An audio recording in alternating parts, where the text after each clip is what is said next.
unfamiliar while formulating the rules. Perhaps people were drawn to the structure that such rules imply.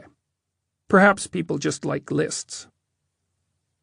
A few months earlier, in March of 2012, I had received an email from a literary agent. She had heard me speak on CBC radio during a show entitled Just Say No to Happiness, where I had criticized the idea that happiness was the proper goal for life. Over the previous decades, I had read more than my share of dark books about the 20th century, focusing particularly on Nazi Germany and the Soviet Union.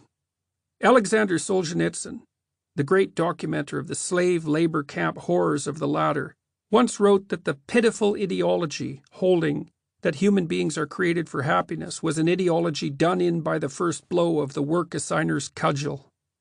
In a crisis, the inevitable suffering that life entails can rapidly make a mockery of the idea that happiness is the proper pursuit of the individual. On the radio show, I suggested instead that a deeper meaning was required.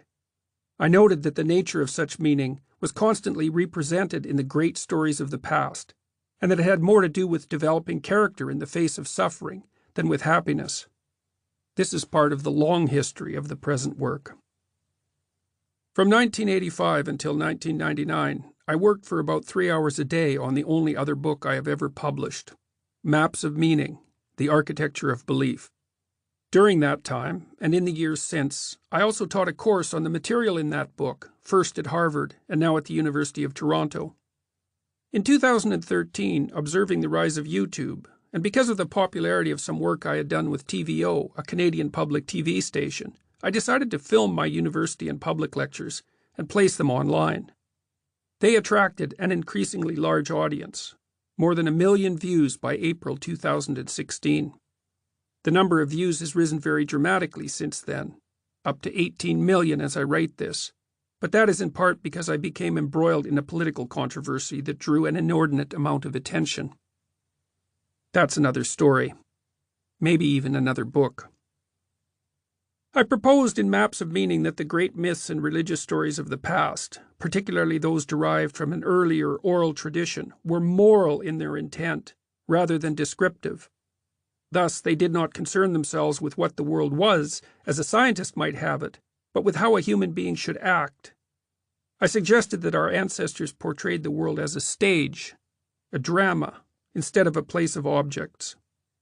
I described how I had come to believe that the constituent elements of the world as drama were order and chaos, and not material things. Order is where the people around you act according to well-understood social norms and remain predictable and cooperative. It's the world of social structure, explored territory, and familiarity.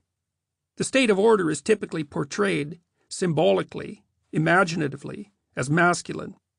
It's the wise king and the tyrant, forever bound together, as society is simultaneously structure and oppression. Chaos, by contrast, is where, or when, something unexpected happens. Chaos emerges in trivial form when you tell a joke at a party with people you think you know, and a silent and embarrassing chill falls over the gathering. Chaos is what emerges more catastrophically when you suddenly find yourself without employment, or are betrayed by a lover. As the antithesis of symbolically masculine order, it's presented imaginatively as feminine. It's the new and unpredictable suddenly emerging in the midst of the commonplace familiar. It's creation and destruction, the source of new things and the destination of the dead, as nature, as opposed to culture, is simultaneously birth and demise. Order and chaos are the yang and yin of the famous Taoist symbol, 2 serpents head to tail. Order is the white, masculine serpent. Chaos, its black, feminine counterpart. The black dot in the white, and the white in the black, indicate the possibility of transformation. Just when things seem secure, the unknown can loom, unexpectedly and large. Conversely, just when everything seems lost, new order can emerge from catastrophe and chaos. For the Taoists, meaning is to be found on the border between the ever-entwined pair. To walk that border is to stay on the path of life, the divine way. And that's much better than happiness. The literary agent I referred to